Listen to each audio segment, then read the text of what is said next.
les coccinelles en fait passent l'hiver au stade adulte. Elles cherchent à s'abriter pour cette période, donc dans des anfractuosités, dans des recoins, sous les pierres, sous les écorces. Et certaines arrivent à rentrer dans nos habitations. Mais ça pose un problème, c'est que ça les empêche d'entrer en diapause et d'hiverner correctement. Du coup, elles ne trouvent pas à manger et sont condamnées. Il vaut donc mieux les remettre dehors dans le froid, même si ça nous semble cruel. En fait, elles vont trouver un autre abri pour hiverner et se réveiller au printemps, là où il y aura de la nourriture. Donc c'est très important de remettre dehors les coccinelles qu'on a à l'intérieur de nos maisons afin qu'elles survivent pour l'année suivante. Enaloel Matteo Espada est une passionnée d'insectes. Cette Normande de 25 ans fait un master d'écologie à Montpellier. Et c'est la créatrice du compte Instagram Le Monde des Minuscules. Dans cet épisode, nous allons vous parler des coccinelles, des bêtes à bon Dieu. Suspense intolérable, vous devrez attendre jusqu'à la fin de cet épisode pour savoir d'où vient le surnom de ces insectes très aimés, ce qui est assez rare. Nous allons voir ce qu'il y a sous le capot des pernettes, comme les appellent nos voisins et amis suisses, que je salue au passage. La baleine sous le gravillon est d'ailleurs de plus en plus écoutée dans le monde francophone. Les Québécois seront peut-être contents d'apprendre que je viens d'enregistrer pas moins de 8 épisodes sur Darwin, avec le chercheur et philosophe québécois Jean-Claude Simard. Quant aux Belges, ils seront peut-être fiers de savoir que la rédactrice en chef de Baleine sous gravillon est belge. Elle s'appelle Alix Attaque, je lui fais un gros bisou au passage. Et j'ai pas mal d'invités et de surprises à venir, pour les Africains francophones, eux aussi. Bref, pour en revenir aux coccinelles de cet épisode, Enaloel va démonter quelques idées reçues sur ces célèbres coléoptères. Tout d'abord, elles ne sont pas toutes rouges à points noirs. Parmi les 140 espèces françaises, il y a une grande variabilité, vous allez voir. Une même espèce peut avoir des couleurs, un nombre de points ou des motifs très différents.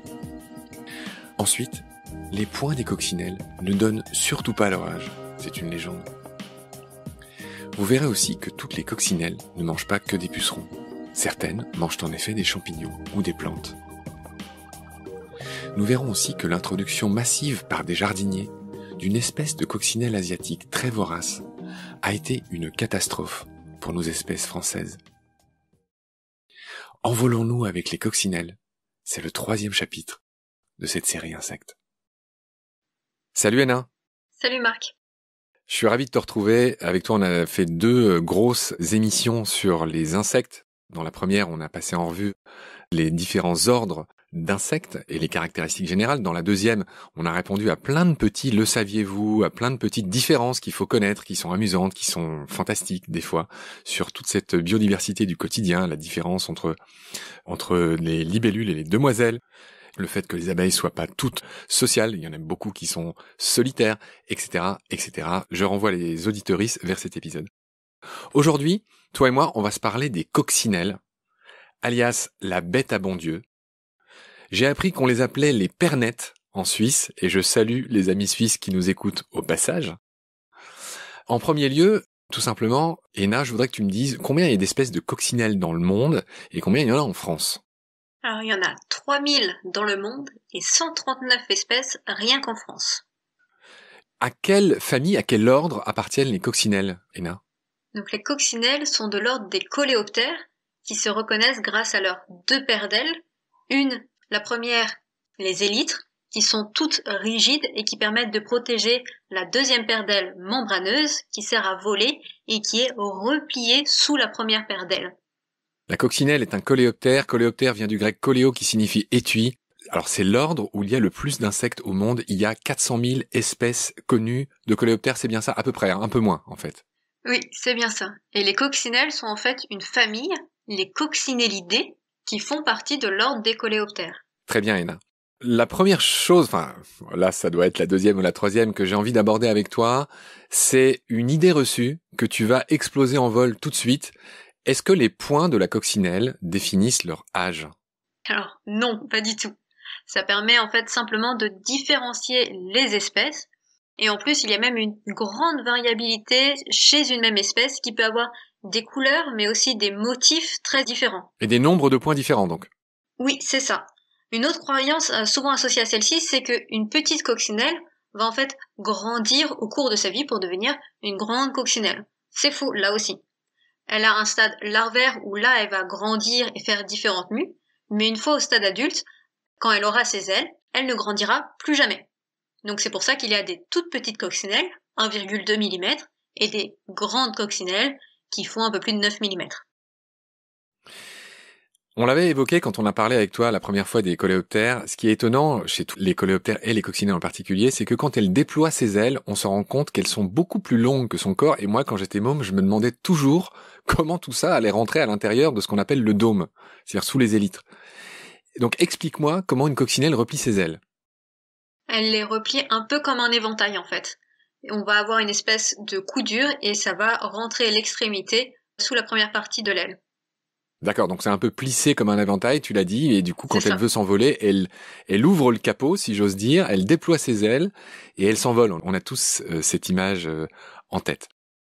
Coccinelle vient du latin coccinus, qui signifie tout simplement écarlate, c'est-à-dire rouge vif. Qui dit rouge vif, en général, dans le monde animal, signifie attention, attention, attention. Ça s'appelle l'aposématisme, et c'est le fait que les animaux aient une livrée très voyantes pour annoncer à leurs prédateurs « je ne suis pas comestible ». C'est ça l'aposématisme, et les coccinelles sont un exemple type d'aposématisme. Je veux bien que tu me racontes, malgré tout, elles se font parfois attaquer, mais dans ce cas-là, elles ont une technique de défense. Je veux bien que tu m'en parles. Cette technique, c'est la saignée réflexe. Donc c'est en fait une substance sécrétée par une glande odorante qui repousse les prédateurs. Donc non seulement ça sent très très mauvais, mais aussi ça a un goût atroce et c'est toxique pour les vertébrés. Donc ça décourage les prédateurs à le manger, et s'il y a des oiseaux, par exemple, qui sont un des prédateurs des coccinelles, qui mangent une coccinelle, cet individu-là va mourir, mais l'oiseau s'en souviendra et ne remangera pas de coccinelle derrière. Donc quand on prend une coccinelle dans sa main, on est parfois pris pour un prédateur, forcément on est un danger potentiel, d'où la petite tache orange parfois qu'on a sur le bout des doigts. En fait, c'est une goutte de leur hémolymphe, donc l'équivalent du sang pour les invertébrés, qu'elles éjectent par leurs pattes, par la jonction entre fémur et tibia. Ok, on a fait le tour sur cette technique de défense de nos amis les coccinelles. Je voulais parler de l'espèce la plus connue. Tu as dit qu'il y avait 139 espèces en France. Aujourd'hui, il y en a peut-être plus. Les insectes, on en découvre tout le temps des nouveaux. L'espèce la plus connue s'appelle Coccinella septempunctata. Son nom plus, facile à comprendre, c'est la coccinelle à 7 points. Première question que je te pose, c'est ce que tu disais tout à l'heure. Toutes n'ont pas 7 points au sein même de cette espèce. Il y a des variations. Alors, pour le coup, la coccinelle à 7 points a toujours 7 points. Ok, alors explique pourquoi je disais ça. Puisqu'il y a du coup des espèces comme la coccinelle à 2 points ou la coccinelle à 10 points, Adalia bipunctata et Adalia decempunctata, qui ont des formes très différentes et qui peuvent très bien ne pas avoir de points du tout. Mais pourtant, c'est bien cette espèce-là. En fait, il faut savoir qu'il y a une très grande diversité chez les coccinelles. Tu parlais tout à l'heure d'aposématisme. Elles font pas toutes d'ailleurs ce choix d'aposématisme, puisqu'il y en a qui sont donc rouges, jaunes, ça d'accord, mais il y en a qui sont toutes noires, qui sont brunes ou qui sont même roses. Il y en a qui n'ont pas de points ou qui ont des motifs différents comme des virgules. Il y a la coccinelle à virgule qui est connue, ou des lignes, ou même des carrés. Et il y en a aussi qui sont toutes petites, coccinelles de 2 mm et poilues. On a oublié de dire, donne-moi l'éventail des tailles chez les coccinelles. Elles font quoi? Elles font d'1 millimètre ou 2 à 1 centimètre? De 1,2 mm. Donc on pense notamment à la coccinelle tête d'épingle, c'est son nom vernaculaire. En latin, c'est Stetorus pusillus. Et jusqu'à un peu plus de 9 mm. Donc ça, c'est pour les coccinelles asiatiques qui sont des grosses coccinelles. Alors Ena, quand on parle de coccinelles, moi il y a un truc que j'ai appris en préparant cette émission, c'est que les coccinelles, qu'on aime tant pourtant, c'est pareil, ça fait partie des rares insectes que les gens aiment beaucoup, la bête à bon Dieu. Dans les années 80, les jardineries, tous ces gens qui s'occupent des jardins, ont choisi d'importer des coccinelles asiatiques. J'imagine qu'elles étaient plus efficaces que les nôtres pour s'attaquer aux pucerons, c'est un truc très connu, la lutte contre les pucerons. Donc ces coccinelles asiatiques ont été importées en France dans les années 80. Pour le coup, elles ont 19 points, je le rappelle au passage. Elles sont extrêmement prolifiques et elles ont quasiment éradiqué fut un temps en tout cas, nos coccinelles à nous, qui étaient moins performantes. C'est souvent ce qui se passe avec une espèce invasive. Et ces coccinelles asiatiques s'appellent Harmonia axyridis, si j'ai bien écrit. Et j'ai juste noté que nos coccinelles à nous peuvent pondre 1000 œufs dans leur vie, alors que les coccinelles asiatiques en pondent plus de 2000 et même 3500 dans certains cas de laboratoire. C'est un sujet complexe malgré tout, mais tu as tenu à ce qu'on en parle avec beaucoup de prudence. Qu'est-ce que tu peux me dire sur cette histoire typique d'une espèce invasive qu'on a importée pour lutter contre les pucerons, mais qui au final a causé énormément de dommages? Alors, je vais juste d'abord corriger une petite erreur. La coccinelle asiatique n'a pas 19 points. Elle fait partie des espèces qui sont extrêmement variables, qui peuvent être noires, jaunes, rouges, et qui ont un nombre de points différents, et elle peut avoir 0 point. Donc, c'est pas comme ça qu'on la reconnaît. Elle peut être vraiment différente. C'est vrai que pour le coup, elle a beaucoup de phénotypes différents. Voilà, c'est ça. J'ai vu des photos, c'est dingue. Il y en a qui sont noirs, il y en a qui sont rouges, il y en a qui ont 19 points, il y en a qui en ont aucun. Enfin, c'est fou. Il y a un truc que j'ai remarqué sur cette coccinelle, c'est que les taches blanches qu'elle a sur la tête étaient plus grandes et plus nombreuses que celles de notre coccinelle à 7 points. Alors, c'est pas sur la tête, c'est sur le thorax. En effet, chez les coccinelles, chez celles qui ne sont pas variables sur le nombre de points, on les identifie justement avec le nombre de points. Et sinon, on les identifie grâce à la forme des taches sur leur pronotum. Il y en a qui ont une petite couronne, il y en a qui ont les oreilles de Shrek, vraiment. c'est vraiment plein de petits trucs comme ça. D'accord. Tu as parlé du pronotum, je vais pas laisser passer ce mot. C'est quoi le pronotum? C'est ce qui correspond au thorax chez la coccinelle, donc juste derrière la tête. Il est souvent noir avec des petites taches blanches ou blanches avec des petites taches noires. Et par exemple, il y en a qui ont une patte de chat en motif. Et donc c'est comme ça qu'on les identifie. D'accord. Est-ce que tu peux malgré tout me dire pourquoi c'est un sujet débattu, ces histoires de coccinelles asiatiques? J'ai essayé de le présenter comme je l'ai compris, mais qu'est-ce qui fait que toi tu en parles avec autant de prudence? Eh bien, en fait, comme tu disais, les coccinelles asiatiques ont été importées pour servir contre les pucerons, puisqu'elles sont beaucoup plus voraces. Elles vont manger beaucoup plus de pucerons que nos coccinelles de chez nous, et donc elles sont plus efficaces pour la lutte. Mais par contre, le fait qu'on en ait aujourd'hui quasiment partout en France, on ne sait pas exactement si ça vient de coccinelles qui se sont échappées de ces élevages, puisqu'elles avaient été modifiées normalement pour ne pas qu'elles envahissent la France, ou alors si c'est des importations involontaires, comme souvent en fait dans les marchandises. Donc d'où viennent vraiment les coccinelles asiatiques et comment elles ont réussi à autant s'étendre en France, ça reste un débat et je ne suis pas suffisamment spécialisée pour pouvoir te répondre à cette question. Ok, donc voilà ce qu'on pouvait dire sur cette catastrophe qu'a constitué l'importation de la fameuse coccinelle asiatique. J'étais surpris d'apprendre que aujourd'hui, elles sont interdites à la vente. Elles ont été remplacées par les coccinelles qu'on veut revoir dans nos jardins, qui ont pris un coup du coup dans leur population. Et donc ces coccinelles s'envoient par la poste sous forme le plus souvent d'œufs ou de larves apparemment. Je ne sais pas, mais tu peux les acheter par la poste et on t'envoie des coccinelles par la poste et donc tu peux les mettre à raison de une ou plusieurs coccinelles, je ne sais pas, sur chaque plante pour qu'elles nous débarrassent des pucerons. Oui, et il faut savoir qu'en fait les larves mangent beaucoup plus de pucerons que les adultes, parce que les larves ont besoin de grandir pour pouvoir se transformer en adultes, alors que les adultes, ça va juste être pour survivre, on va dire qu'elles ont besoin de manger.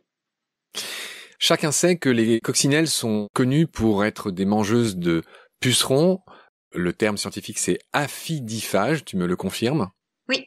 Et en moyenne, une coccinelle pourrait manger, ou une larve en tout cas, comme tu disais, 150 pucerons par jour au maximum. Oui. Ça paraît énorme.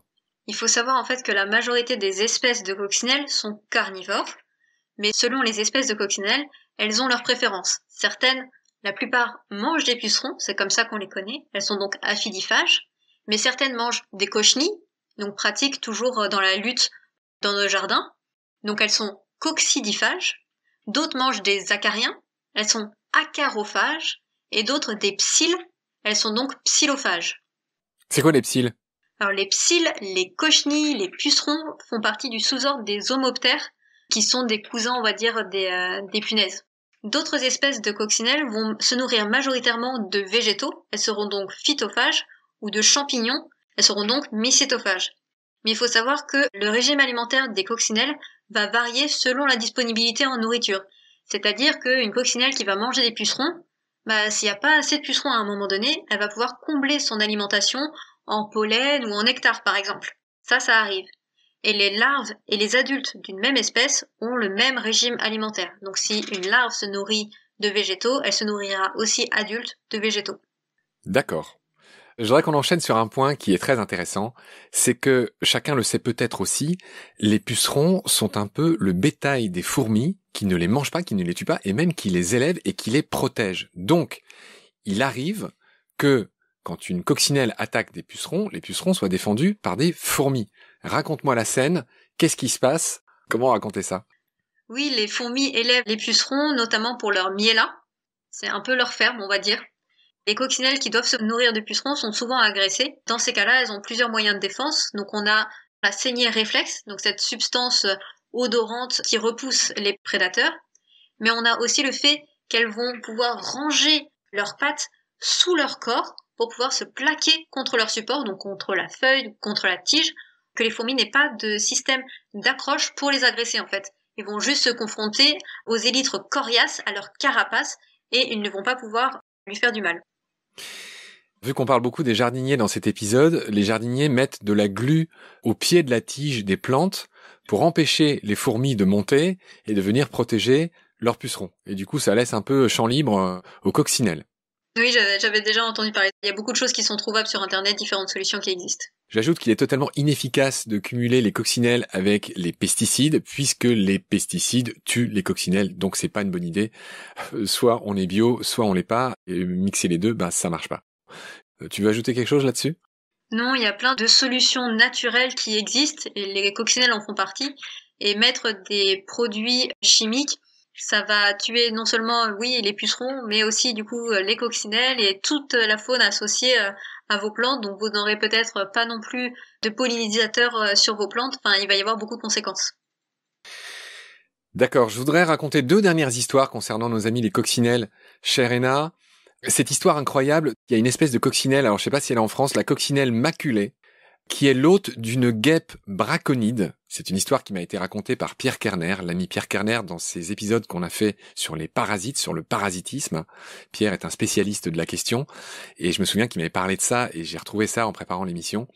Donc il y a une coccinelle maculée, qui est l'hôte d'une guêpe parasitoïde. Alors ça veut dire quoi parasitoïde? Ça veut dire que c'est un être qui tue son hôte. Parce qu'en général, le parasite, il tue pas son hôte, il en a besoin pour vivre. Mais là, les parasitoïdes, on les appelle comme ça, parce qu'ils tuent leurs hôtes. Et donc, ce qui se passe, c'est que cette guêpe braconide pond un œuf, un seul, à l'intérieur de cette coccinelle. Cet œuf se développe, il mange la graisse de la coccinelle, mais pas complètement, il la mange pas complètement, et donc elle meurt pas complètement à ce moment-là. Mais ensuite, la larve se développe à l'extérieur de la coccinelle, mais la larve, en fait, contrôle le cerveau de la coccinelle, la transforme en zombie, et fait en sorte que cette même coccinelle devenue zombie protège le cocon de cette larve. C'est une histoire absolument incroyable. Est-ce que tu en avais entendu parler? Oui, j'en ai entendu parler. Des histoires de parasitisme, il y en a plein, incroyables. On a aussi les champignons qui parasitent les fourmis pour qu'elles aillent tout en haut d'un arbre. On a aussi, pareil, pas mal de guêpes qui parasitent les chenilles et qui vont manger l'intérieur de la chenille, mais sans manger l'extérieur pour pouvoir sortir le moment venu et faire que la chenille se positionne sur leur cocon pour les protéger. Il y a plein d'histoires comme ça incroyables. Je suis impatient de passer ces épisodes avec Pierre. On va se régaler. Je rappelle pour les puristes que cette guêpe braconide s'appelle Dinocampus, précisément Coccinellaae. Voilà, donc c'est une paire de parasitoïdes hôtes bien connus, et en tout cas un cas d'école. Héna, il y a 2 questions qu'on te pose souvent concernant les coccinelles. La première, c'est pourquoi on trouve des coccinelles à l'intérieur de nos maisons l'hiver? Oui, ça c'est une question que tout le monde pose. On croit souvent qu'on est envahi de coccinelles. Alors il n'y a rien de dangereux ou de grave. Les coccinelles en fait passent l'hiver au stade adulte. Elles cherchent à s'abriter pour cette période, donc dans des anfractuosités, dans des recoins, sous les pierres, sous les écorces. Et certaines arrivent à rentrer dans nos habitations. Mais ça pose un problème, c'est que ça les empêche d'entrer en diapause et d'hiverner correctement. Du coup, elles ne trouvent pas à manger et sont condamnées. Il vaut donc mieux les remettre dehors dans le froid, même si ça nous semble cruel. En fait, elles vont trouver un autre abri pour hiverner et se réveiller au printemps, là où il y aura de la nourriture. Donc c'est très important de remettre dehors les coccinelles qu'on a à l'intérieur de nos maisons afin qu'elles survivent pour l'année suivante. Bon, c'était une précision qui n'était pas inutile, surtout pour tous ceux qui aiment les coccinelles dont nous sommes. Et tu voulais faire une deuxième précision importante. Où est-ce qu'on trouve tout simplement les coccinelles ? Oui, ça c'est des questions qu'on pose soit pour ceux qui veulent observer des coccinelles, soit pour ceux qui veulent en mettre sur leurs plantes, dans leur potager, qui sont envahis de pucerons. Selon les espèces, on va les trouver dans des endroits complètement différents. Soit elles vont être dans la strate herbacée, donc sur les hautes herbes, soit dans la strate arborée, donc dans certaines espèces d'arbres. Et il faut savoir que certaines espèces sont inféodées à certaines plantes. Par exemple, on a des coccinelles qui ne se trouvent que sur les lierres, ou alors que sur les pins. Et si vous mettez ces coccinelles dans votre potager, c'est pas vraiment l'endroit qu'elles préfèrent. Et en plus, vous ne savez pas si votre coccinelle que vous avez trouvée, elle va manger des pucerons ou justement elle va manger des champignons. Donc du coup, il faut faire attention à ça et ne pas trop déplacer toutes les coccinelles qu'on trouve.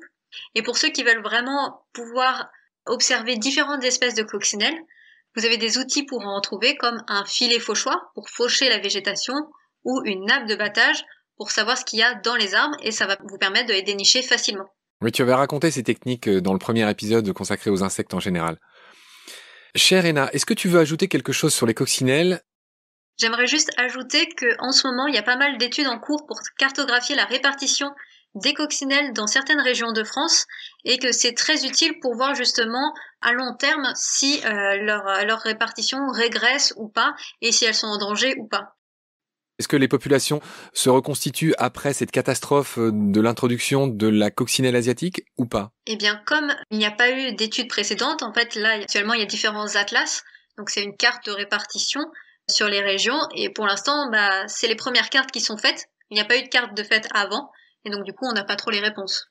Bon, de toute façon, les coccinelles, comme tous les insectes, sont malheureusement alors elles sont pas en voie d'extinction, mais il y en a de moins en moins, comme tous les autres insectes, pour des raisons qu'on a dites depuis longtemps. Fragmentation des habitats, destruction des habitats, pollution, réchauffement climatique. Donc, elles n'échappent pas à ces facteurs de déclin. Et je voudrais finir cette émission, si tu n'as rien à ajouter. Ena, est-ce que c'est le cas ? Est-ce que je peux finir cette émission ? Tu peux. Finir cette émission en expliquant pourquoi la coccinelle s'appelle bête à bon Dieu, pourquoi les gens l'aiment tant. En fait, ça remonte à une légende du Moyen-Âge précise et bien identifiée. En fait, au Xe siècle, sous le règne d'un roi qui s'appelait Robert II, un homme a été condamné à mort, à avoir la tête tranchée, et une coccinelle s'est posée sur son cou au moment où le bourreau allait officier. Et le bourreau a chassé une première fois la coccinelle, et elle est revenue avec insistance sur le cou du condamné, et tout le monde y a vu un signe de Dieu, c'était souvent le cas au Moyen-Âge. Et donc le roi Robert II, 972-1031, c'est précis, voilà, donc Xe siècle, il y a vu un signe divin, il a gracié ce condamné, et quelques jours plus tard, le vrai meurtrier a été retrouvé. Et donc c'est une histoire vraiment qui finit bien, et cette histoire, en fait, est restée, et c'est pour ça qu'on appelle la coccinelle la bête à bon Dieu. C'est quand même une chouette histoire. Tu vois, j'avais déjà entendu l'histoire, mais je ne savais pas que la personne était innocente et que le véritable criminel avait été retrouvé après. Ça, j'avais pas entendu.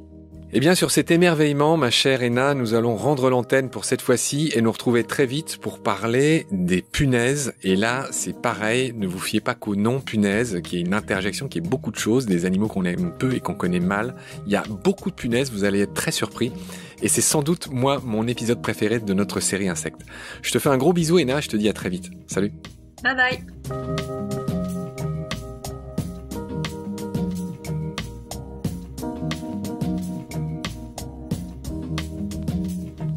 C'est la fin de cet épisode.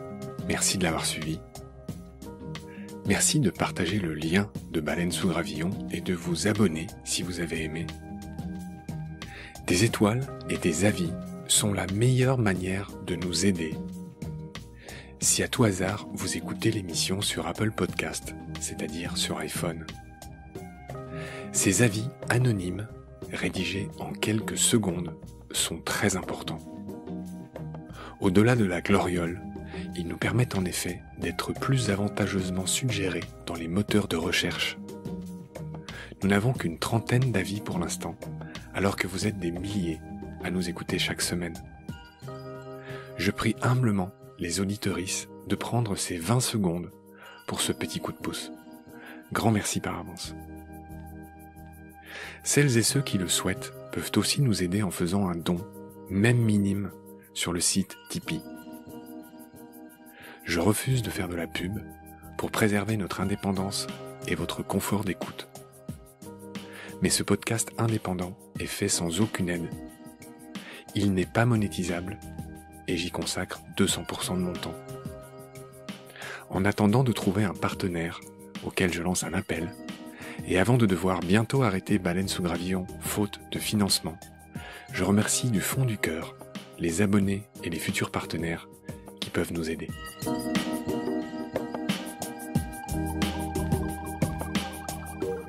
Vos critiques, conseils et suggestions sont toujours les bienvenus sur la page Facebook de Baleine sous Gravillon.